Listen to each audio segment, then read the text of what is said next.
Hi everyone, Steve Gaunson here, and I have the pleasure of introducing Celine Sciamma's, I think, masterpiece, Portrait of a Lady on Fire. And true to the title, there really is a portrait of a lady on fire in the movie.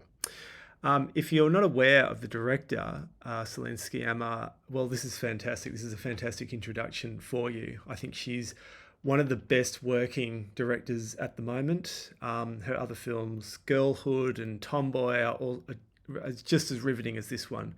And she really is a very, very terrific director. But I think this Portrait of a Lady on Fire is her great film to date. I think it's absolute masterpiece of filmmaking. It's pitch perfect in everything she's attempting to do here. And even if you don't like the film for some odd reason, you can't really deny that she's not making the film that she's attempting to make. Yeah. Okay. So essentially, we're in the 1700s, and Eloise is basically being married off by her mother, right? And her suitor wants to see what she looks like. So her mother hires an artist to come and paint her portrait. But Eloise is having none of this, and she refuses to sit for an artist. So Marianne, who's the artist who's brought in, played by Naomi Melilo, she basically has to paint her portrait without Eloise, Adele Enel, sitting for her. So she has to basically build a friendship with her and then sort of paint. So a lot of the film is about memory, but also the film is very much about observing, being looked at and looking at subjects. So the opening shot of the film is Marianne at a later date, and she's basically got her students in front of her, and she's teaching them how to paint, right? And she is the subject being looked at, and she is saying to her students, "Look at me. Look, don't just look at me. Look at my hands. Look how I'm moving. Look at what's going on with me."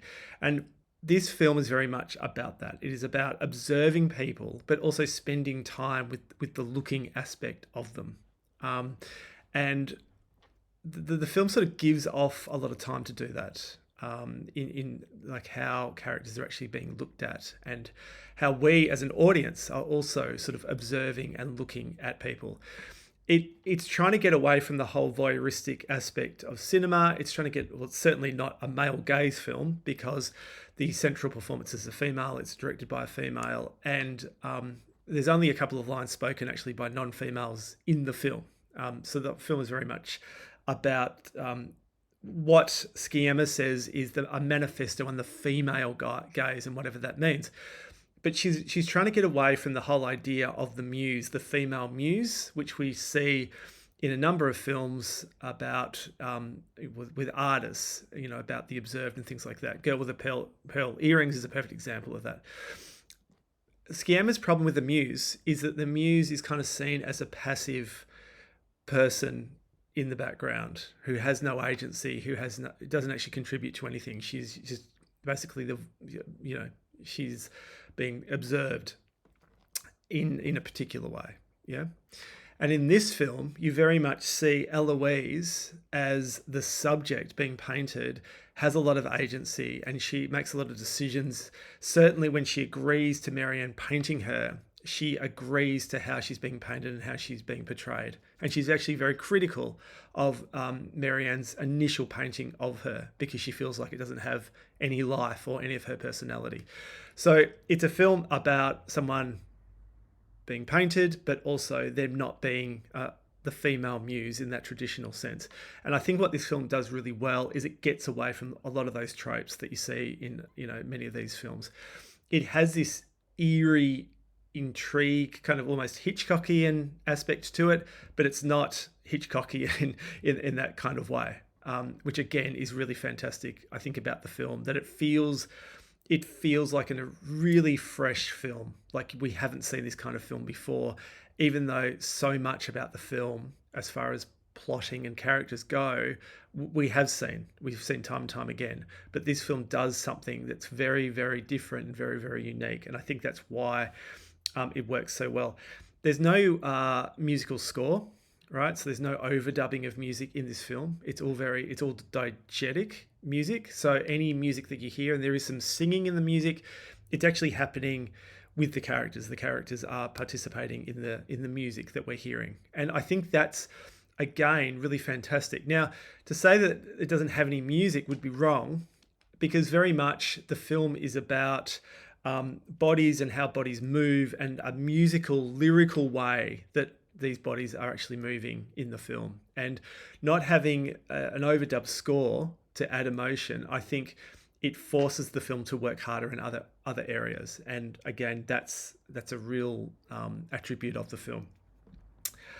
Um, the the film ends, and I won't give away the ending, but it sort of has three different endings, right? And it's not, that's not, I mean, some films have different endings because the director can't decide what the ending is, so they just put everything together and it's a big mishmash of endings. This isn't like that.